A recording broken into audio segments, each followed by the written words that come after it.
Bible study. I mean, this evening.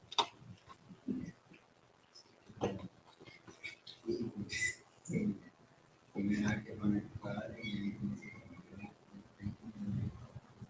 Wake me up this morning, clothed in my right mind, activity of my limbs. We said that so many times, but literally, it's a blessing. Amen. But so many people again struggle with a lot of things that happen in their lives.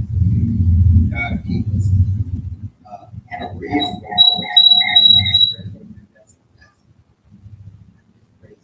Family, and how He blessed his job, all His medical blessings. Grateful for all the saints that are here tonight. Him, we live, we move, and have our being. Without Him, we can. Amen. Anyone? I just want to think about the big, because I've been on my good for me and everything like that.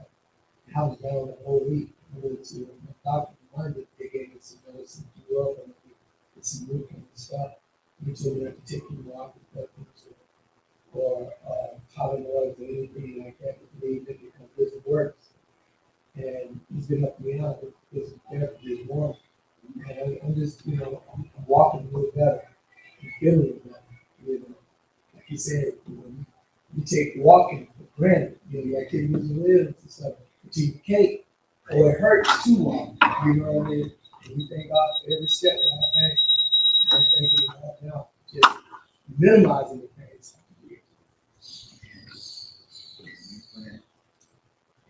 Not, we'll go into our lesson. We're talking about healing the blind man, coming from St. John 1:17. Our Bible truth is Jesus ministered to people by meeting their needs. Jesus ministered to people by meeting their needs. And people they say, "For we have not a high priest." 4th chapter, I think, about 16 verses. So we have not a high priest that cannot be touched with the feelings of our infirmity. He tempted all points with us, yet without sin.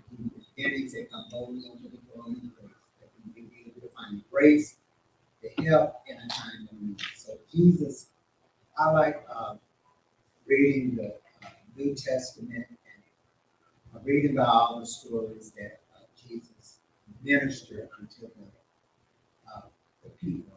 The woman that was at the well, we talked about, the woman that had the issue of blood, healing that Jesus healed the lepers, and there was 10, amen, that had leprosy, and only one came and said, "Lord, I thank you for what you've done." Anyone look at TV and see, I think it's pages and clips of Chosen, and they have really good clips about the story of Jesus. And I was looking on my phone one day, and a clip just popped up, missionary read, and it was talking about the clip was about the man that had leprosy, and how that when the disciples reenacted it, and when they saw the man that had the leprosy, lepers, when they come to you, they say, "Unclean, unclean, unclean," and you got to get out the way. And the disciples said, "Okay, lepers is coming to Jesus," and they said, "No, no, get out of here, yelling at the lepers. Listen, I don't know if it happened like that in reality, but it gives you a sense of what it was like with a person that have leprosy and how they was treated. And Jesus came and he touched the person that had the leprosy and healed him, and he broke down and began to cry. And years ago, it was popular. A song that I think in the early 70s, 80s, "He Touched Me." Remember that? "He touched me. And all the joy that felt my soul." Something happened, and now I'm whole. He touched me and made me whole. And I thought about that when I saw that clip, that Jesus, even the untouchable person, he came and touched that person that had the leprosy, healed him, and minister unto him. And just so many thoughts come to your mind when I thought about that. I thought about COVID-19 and how that we was that fear in our mind when we see a stranger coming up to us and we want to, oh, yes, they got it, or somebody cough on the bus or something like that. It just, that fear that we have that maybe we'll get it. Jesus, he came and that's what he did. He ministered unto the people. He ministered unto them. And he met their needs. The scripture let us know that my God shall supply all of our needs according to his riches and glory, and he'll do it by Christ Jesus. And our memory verse is, therefore said some of the Pharisees, this man is not of God, because he keepeth not the Sabbath day. Others said, how can a man that is a sinner do such miracles? And there was a divine division among them. St. John 9 and 16 talk about the Pharisees. They thought Jesus was a sinner. And he doing these miracles. By the end of this lesson, hopefully we will know the tradition should not be used to ignore human sufferings or need. Reflect on the situations that are felt discriminated against the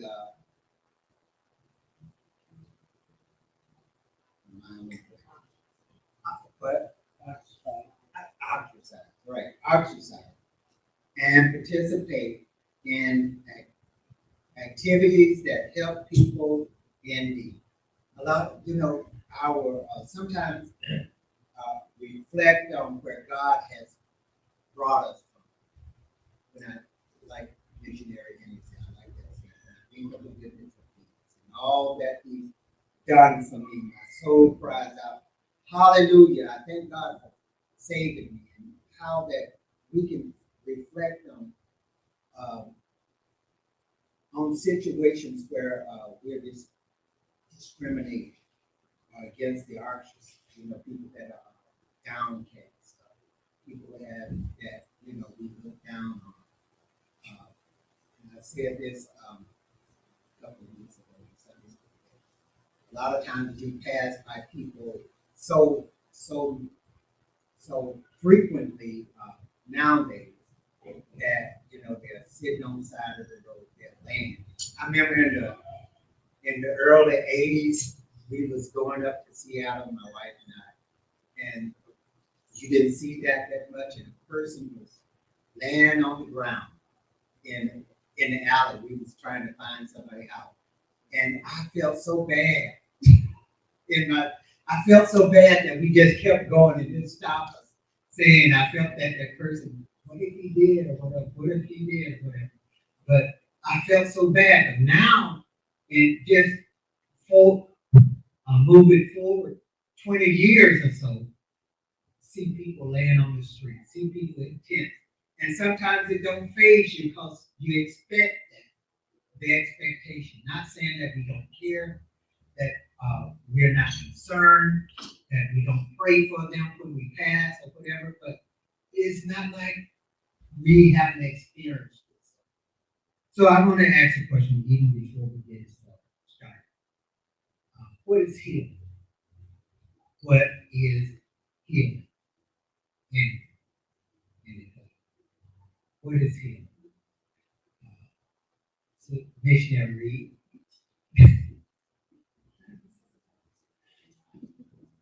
What is healing? To me, healing is deliverance. Healing is deliverance. Yeah, to me, healing is deliverance. And next, what do you think healing is? Recovery. Okay. Recovery. Healing sick. Healing is not being sick. Sister Tony, I was hearing changes. being restored. All right, so this is what our lesson talking about. Somebody was blind that lost their sight. Amen. Didn't was born blind and didn't have the sight. So our Bible learning is Jesus put the blind person's need to see before the Jewish rules of the Sabbath observance. So Jesus put the blind person's need before the Sabbath observance. You know, those things was important to the Pharisees. And our life for today's lesson, remember that Jesus cares for those who are considered the least. George, didn't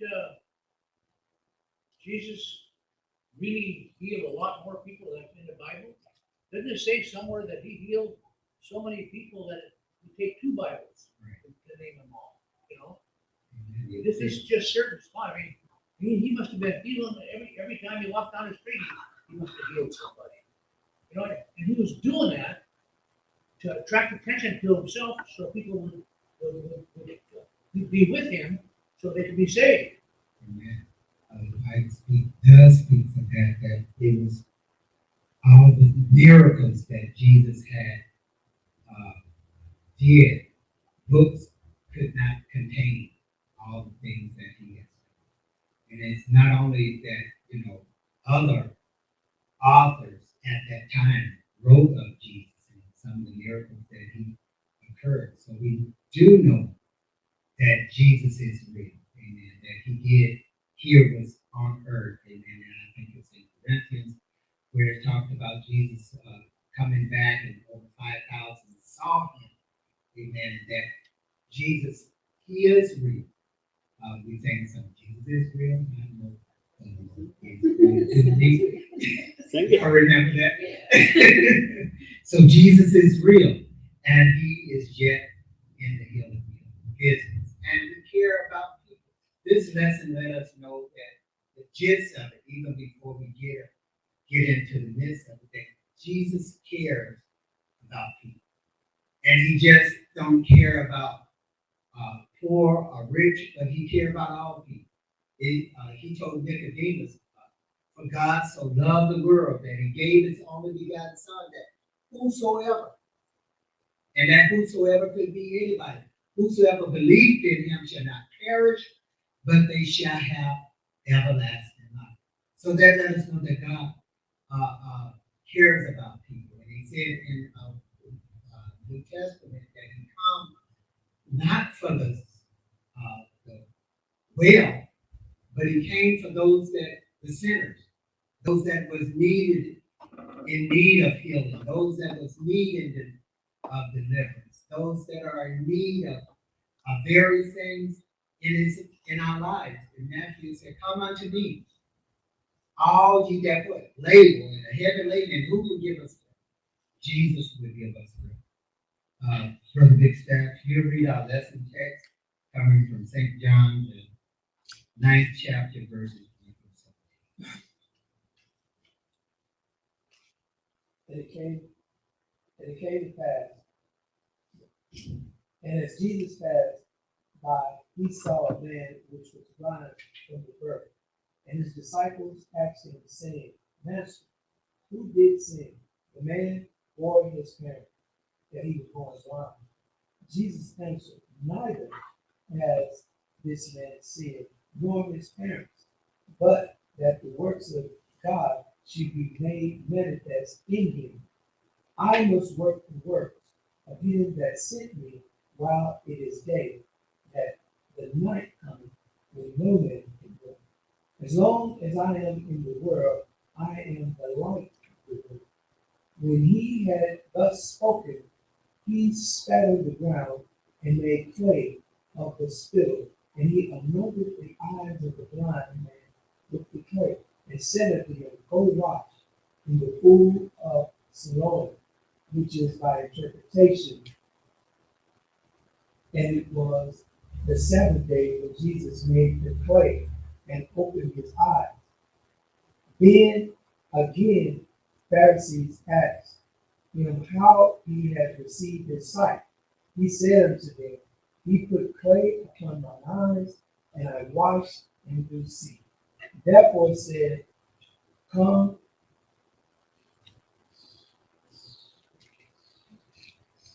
Therefore said, come to the Pharisees. This man is not of God, because he keepeth not the Sabbath day. Others said, how can a man that is a sinner do much miracles? And there was a division among them. They said to the blind man again, what sayest thou of him that he hath opened thine eyes? He said, he is a prophet. Thank you. In our lesson today, talking about the blind man, how that disciples saw him and healed him. The light of the word say that blindness was a severe. It was something that was in the Old Testament we see. I mean, in the New Testament we see quite frequently. Blind in Acts, it's talking about when Peter and John went to the temple. They saw a blind man that was blind. Remember that they mostly blind people, they couldn't work back then, but they could, their family or whatever would bring them to the temple and they would earn their money by begging for need, begging for alms. And the people that come by, remember, Peter and John said, silver and gold have I not, but such as I give unto you. Take up your rise and walk, and so they healed the blind. And so you remember another story of a person that was blind Bartimaeus, who was sitting by the road in Jericho, right? And he was begging, and he heard that Jesus was coming by. He heard that Jesus was coming by, and heard like what Pastor Nick said, that Jesus had did many miracles. And when Jesus come to town, like a lot of people just, flocked around him. And so the blind Bartimaeus began to yell out, Jesus, thou son of David, have mercy upon me. And he kept yelling even the more that, the people, he was being distraction. He began to yell out even more, Jesus, thou son of David, have mercy upon me. So he, in other words, Jesus stopped what he did, was doing, and went and ministered unto him. And our lesson, the Bible truth said that Jesus ministered to the people. So he saw a need, and he began to meet that need by ministering unto that person.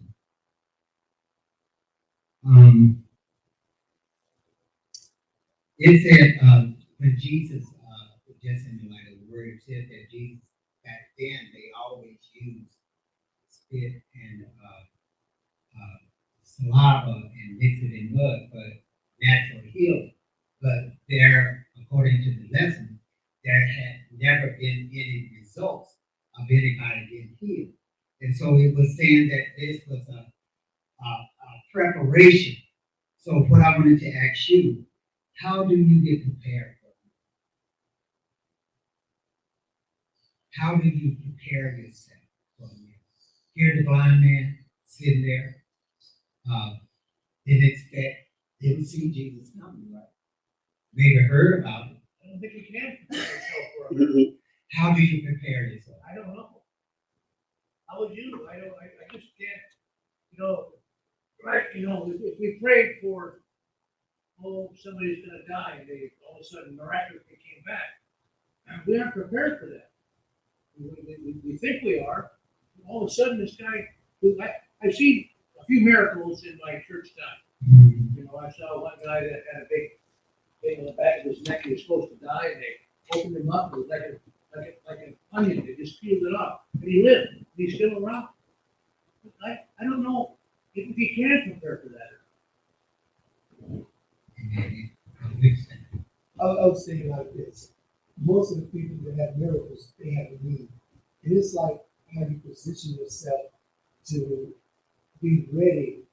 You condition yourself to be ready for something miraculous to happen into your life. You know, you already have prepared yourself. It's your faith and believing that what can happen will. And you're already looking for something. You already anticipate something happen for you already. And when it comes, you know, that's when you give God the glory because you know, it said faith comes by hearing, hearing by the word of God. If you know the word of God, He said that He would give you the desire of your heart, if your mind stay fixed on Him. So you prepare yourself for that, and you know, and position yourself, and just stay waiting on God to do what we do. Amen. Again, I'm gonna tag on to him.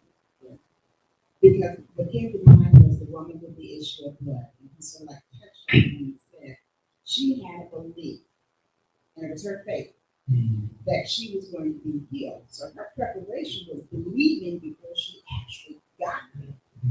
But how about if the miracle doesn't happen? Well, then that to me, then that says, where's your measure of faith? Did doubt ever step in? Because when I think in terms of Thomas, Thomas knew that it was Jesus, but he didn't believe it until he did touch it. So your faith is, you can lose your faith really quick. Faith is something we have to hold on to because that's a belief that something will happen. And we have to think about the three Hebrew boys. When they were thrown into the fiery furnace, they had a belief that God could deliver them. But they also knew that if He didn't, they were not going to give up on their faith and trust and belief in God. And that's where we have to grow in our walk with the Lord. Everything is not in God's will for us to have a miracle. It's not. So we have to accept what His will is. We still have that faith, that hope, and that belief. But if it is not the Lord's will, then we have to ask the Lord to help us accept what His will is. excellent point. You know, let me tell you this. Okay? 2 weeks ago, I was praying like crazy. Pastor Mark came up and prayed. We prayed like crazy for my daughter to get that. Okay? And I was in no way prepared. I mean, we prayed for it, but I thought, okay, you know, what's going to happen here? I don't know. So if she would have all of a sudden miraculously came back and was in life, I don't know how to handle that. I have no idea. You know? You got praise. That's how you would have it. You know, and I gave the testimony of my sister. When I moved to Mississippi, that was what I wanted. That was my prayer. I truly believed that the Lord was going to deliver her out of that bed, out of that convalescent home. Until the Lord spoke to me and said, but it's not your will. It's mine. So then my prayer changed. My prayer then became, Lord, if it be your will, you deliver her from this. And whatever your will is, help me to be able to accept it. I lose faith. I still have belief that it can happen.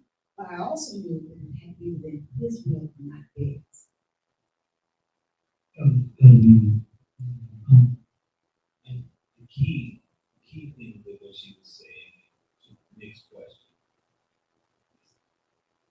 What happens if it doesn't happen? With how do you? We gotta understand that Christ has done enough already. Everything else is great. It really is deserved. But He's done enough. Him sending God sending His Son, dying for us, is all that He needed to.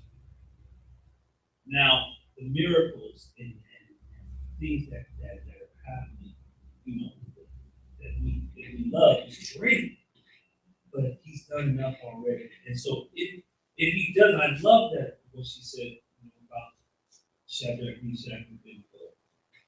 We do know that He's able. Mm-hmm. Even though I didn't get the job that I prayed for, I still know that He's able, and He's still God. He's still my Savior. We prayed for my dad to come back to life. You remember that? We prayed. Pastor Watson prayed.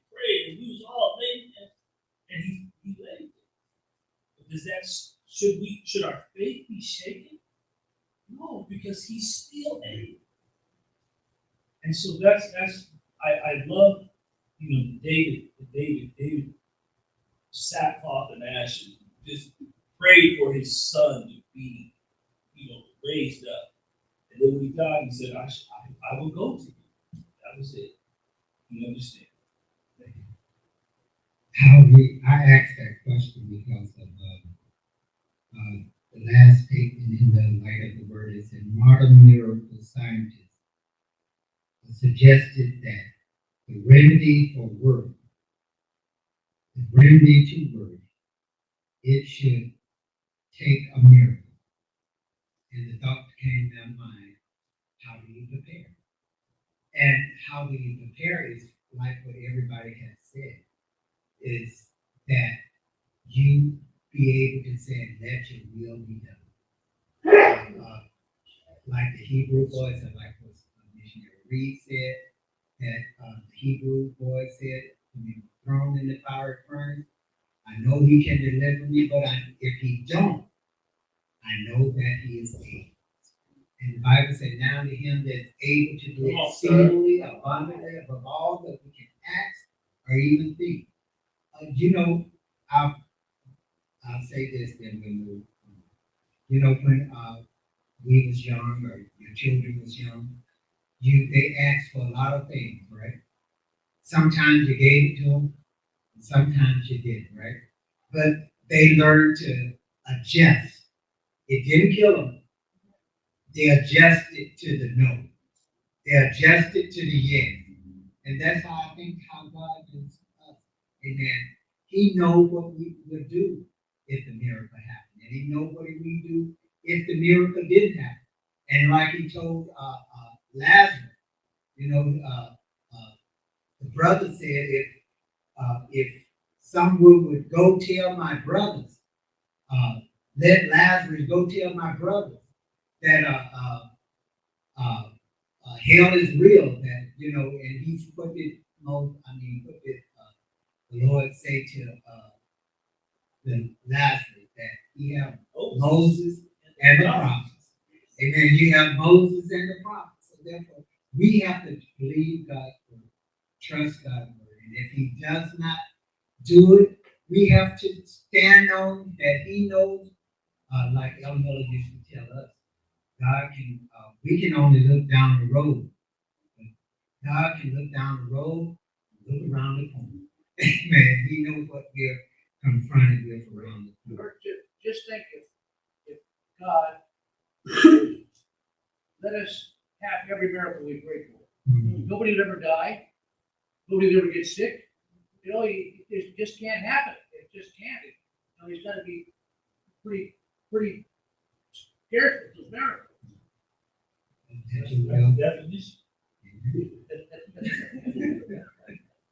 Let your will be done. In our lesson today, we have talked about a little bit.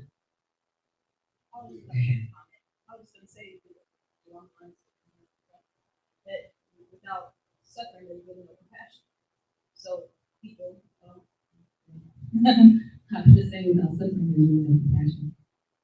Some people might naturally do that, but some people need to feel pain in order to recognize, the sunshine after the rain.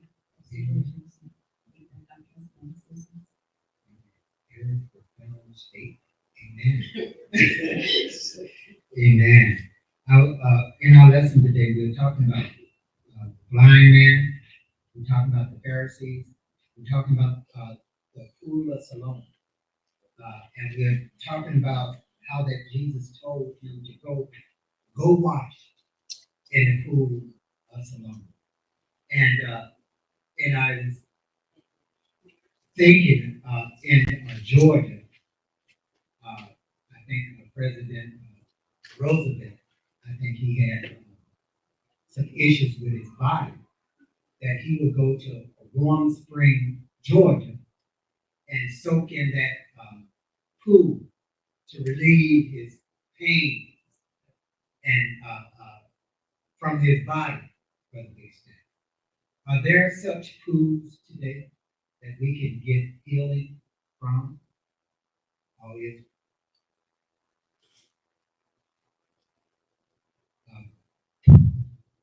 Elder.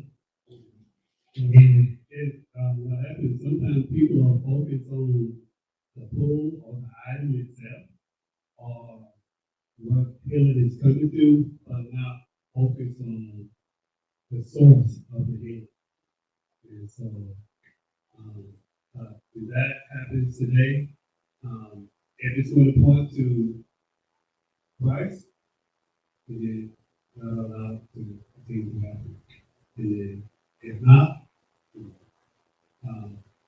like I said, it's about all of the instructions and whoever is doing it, that's facilitating whatever healing or miracle, that person must be in place to hear from God, so they can hear the right instructions, so they can hear the right instructions. He said, I hear what my Father said, and I see what my Father said. And so, if we are not in place at the minimum to do that, and that's one of the biggest challenges in faith, is to keep ourselves purified to that place where we can be able to do that. And then, and then we look at it the other way, it's almost like neglect not to use it. Because then there's a possibility of miracles, but whatever we feel is true. I ask that to say this. A lot of times we look for places that we can go and literally get healed. I remember in history, not a history book, but I had a history teacher that loved history. And he was talking about, I don't know if y'all remember Ponce de Leon. Y'all remember that? Yeah. And that how that Ponce de Leon, he searched for Florida for years and years, trying to find what? The fountain of youth. Right? And sometimes, he searched and I think most of his life, and he could not find the fountain of youth. And if you watch some documentaries, you can see that Pastor Nick, that in certain parts of the world, that they did studies that some people live longer than others, like Guyana, whatever.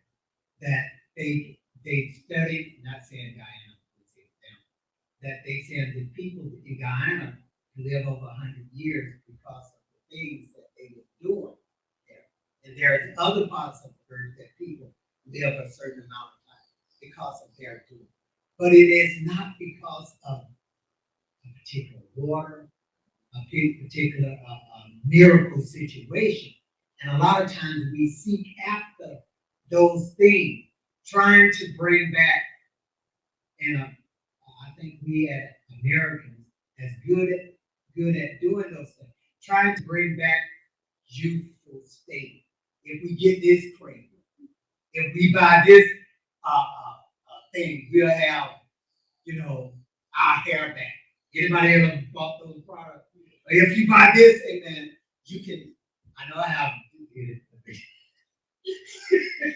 trying to find youthful situations that, that you hear from friends, from neighbors, from co-workers.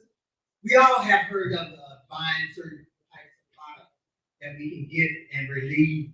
Some of them true, some of them not. Trying to find that remedy for healing, for deliverance. But the Bible let us know that Jesus said, I am the way, I am the truth, I am the light. No man comes to the Father but through me. So Jesus is not in water. It's not in a remedy, but it's through Jesus. It's just like what you said earlier, throughout that time, they were always, going to use the mud and spit or something, trying to get, there was no facts or, findings that people got healed. It was like three things that really healed him. It was his believing that Jesus was who he said he was, and his faith, believing that Jesus could do what he said he would do, and the obedience to do what Jesus asked him to do. And so if we're obedient to the word, then we're going to get results. So I think those things go hand in hand. Our belief, our faith, and Jesus, I like this. Verses 1, and it says, and Jesus passed by and saw a blind man, which was blind from birth. And then our lesson focus on it says, why does a loving God allows people to suffer? Why does a loving God send his blind from birth? We know that's what Jesus responded to him. Well, free will. Allow people to suffer. God Jesus said, just does it, the free will, and that's it, you know, I mean, he just lets us go. And what happens, happens. You know? Yeah, exactly. yeah. Repeat that again. Nay, say what you said. Okay. I just said earlier that without suffering, there's really no compassion for a lot of people. People always learn just by everything going right in their lives. Usually their great successes come from great hardships. So people have to hit kind of a rock bottom to realize where they need to change or adjust their way of thinking or doing things. Do that, we get to experience God and know how real He is. Once we go through that, and that's when you get to experience those miracles. Excellent. I think when you go through something, You know, we love our kids. Our kids still get sick, you know? And, you know, I mean, you just gotta use that as a picture because, you know, God cares, He loves you, you know, He just pours that grace out on us all the time, but He does not control every bit of our being. He does not, He can, He wants to, but He doesn't, we're not puppets. Look, that Acts scripture that he talks about that men will reach out and seek. You know, when he talks all men out of one blood, created all men. Right. I forget what verse. It's like the 17th chapter or something like that.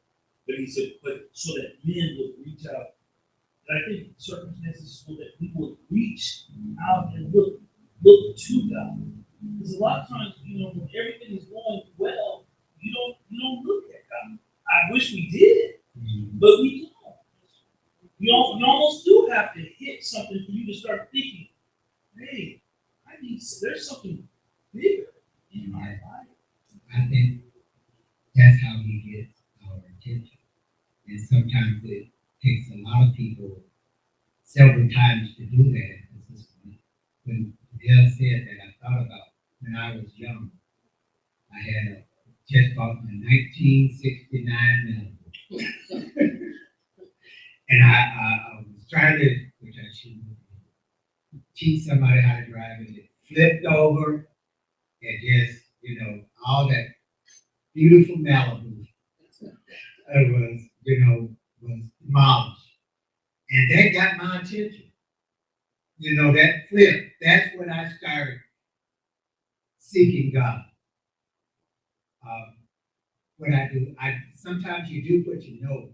It may not be always right, but you do what you know. I went and got baptized. Thinking that was the way. The Bible said we try to work salvation. We try to do stuff. What can I do? What can I do to, almost like the rich young ruler said, what can I do that I might inherit the kingdom of God? You know, you think something that you have to do that. But God, if you keep on seeking Him, He will reveal Himself to you. He will open doors and He'll bring somebody in your life. And then He'll make a way plain so that you can see. All you got to do is keep seeking Him. Sister, yeah. The other part of it, why does the love of God allow us to suffer? Or it's because we learn. We don't realize a lot of times we'll make certain choices in life, and it'll lead us to a certain consequence of those choices, and we want to blame God and ask God why. But it's like, yo, it's you. Like, how many times is this situation gonna happen before you see you're the common denominator? Like, I'm trying to give you a little bit of correction, you know, but you ain't trying to hear me, so we gotta keep going through this until you get it. Amen. So You're right about that. That's so true. That's the biggest thing. You know, for me, it's not being complacent. Because I had a point to experience the lowest of the low. And I ain't gonna never forget the God that brought me from. You know what I mean? I'll never forget where he brought me because I'm never gonna go back there. So I won't allow myself to get complacent. So I find myself going back in that direction.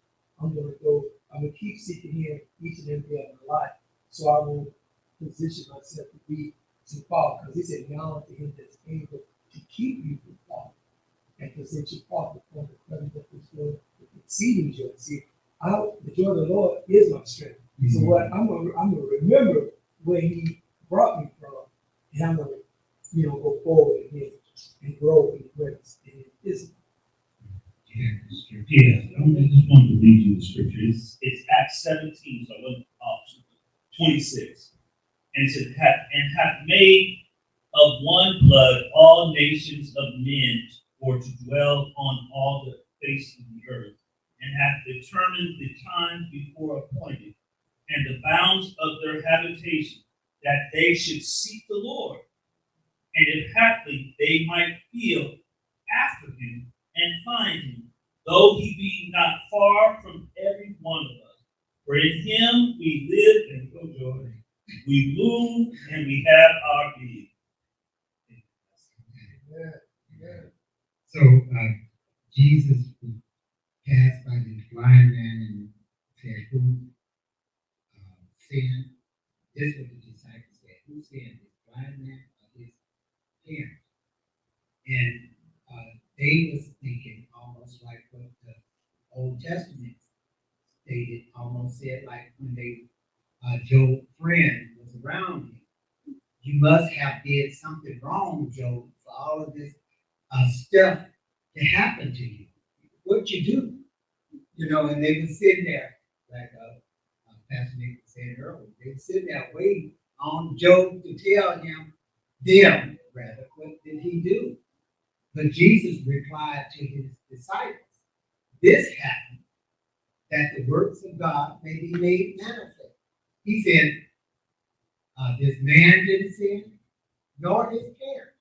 But he said that the works of God may be manifest in him. He said, I must work the works of him that sent me while it is day. Night is coming, that no man can work. So it let us know that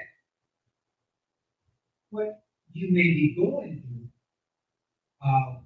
it gives you a testimony to tell God how God has moved in your life. Whether I was reading something the other day, and it was saying that no matter what it happened in our lives, whether it's good or bad, God uses it to bring him glory.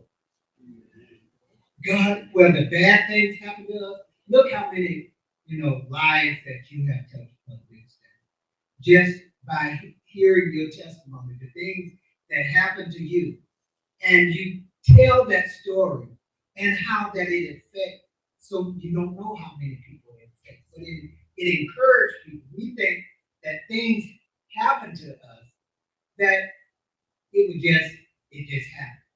But God used those things that happen to us to encourage somebody, to help someone, to let them know that you can make it. I went through this. You can make it. I remember when I was just come up here and didn't have insurance on my car. Anybody been there? And I hit somebody, and I felt so bad, and I had to pay, all that stuff back. But it taught me a lesson. One, get insurance. And two, when somebody said, I went through the same thing. That happened to me too. Even though it's a bad thing, but I felt good. that somebody else had went through that. Just to hear that experience that someone else went through that, and I am not alone. See, the devil, he want to isolate us and make it think that we went through it by ourselves, that we are the only one in it. Take us out there like a prey, in the safari somewhere, trying to get us by ourselves. For the enemy comes to steal, to kill, and to destroy. Can you elaborate though on by itself, the devil's tactic to get us by ourselves? If I was just watching. Every once in a while I watch like Animal Planet, and you see, the cougar, the tiger, whatever. They always go for the weakest one. They don't really want to fight the big guy and let them go through. You understand? So they always go for them, and they find someone who has wandered away from the pack. That's who they go after all the time, and that's what happens really in the church. When someone isolates themselves, that's when the devil can really speak to them. And one of the weapons of our warfare, I taught this at one time. One of our weapons of our warfare is our fellowship, our coming together. Just coming together is a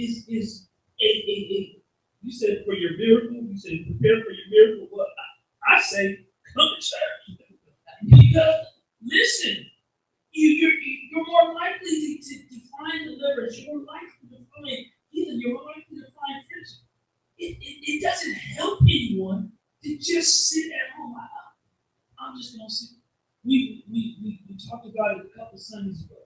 That when Thomas missed what he missed, when he missed fellowship, there was so much. And then this past Sunday, I mean, my God, you can't watch that on Zoom. You can't watch that on YouTube. You have to really be there. It was one of the most incredible services we've had in a long time. It was just that good. Any more comments? Talking about Jesus, they were trying to pick out what this blind man had did. And I think the lesson alluded to it, that in the Old Testament, Job and others, that looking for what they are seeing. But sometimes, like I said earlier, when things happen to us, that the works of God may be made manifest in our lives, and we become a testimony unto Him,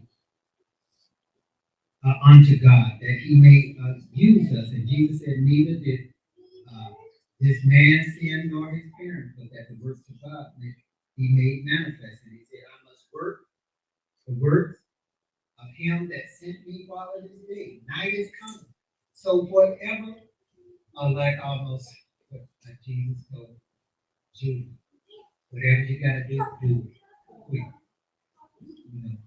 So we must, whatever God tells us to do, we must do that work for Him. We are His hands, we are His feet, we are His eyes.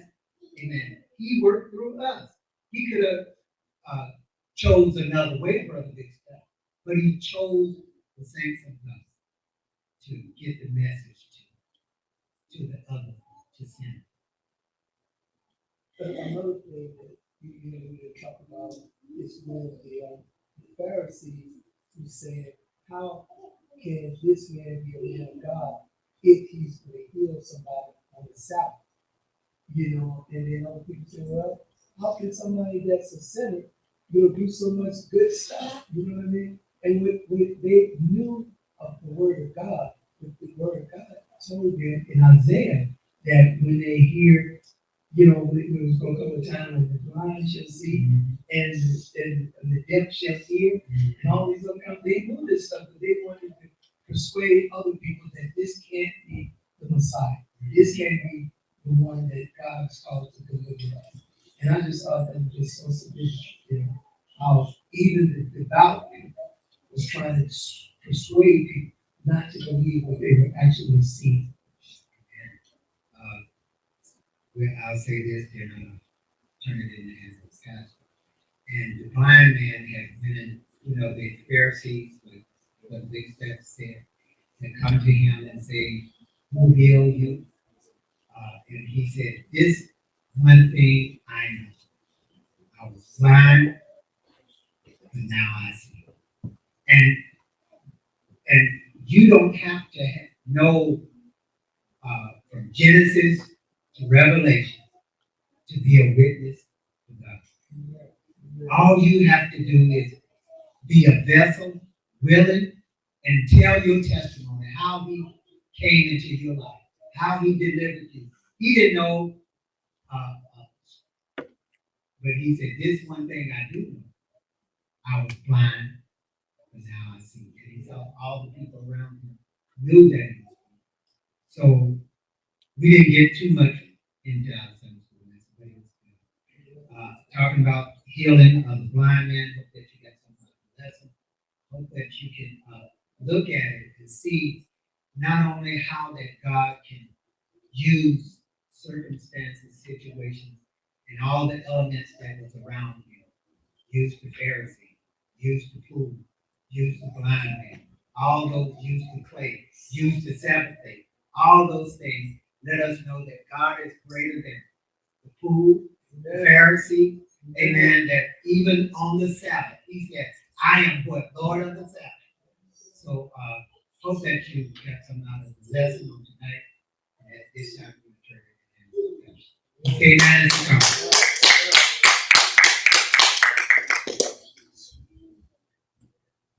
Praise the Lord. I thank you all. Thank you all for coming on tonight. I trust and pray that you enjoyed the lesson. It was good to see Eden Jr.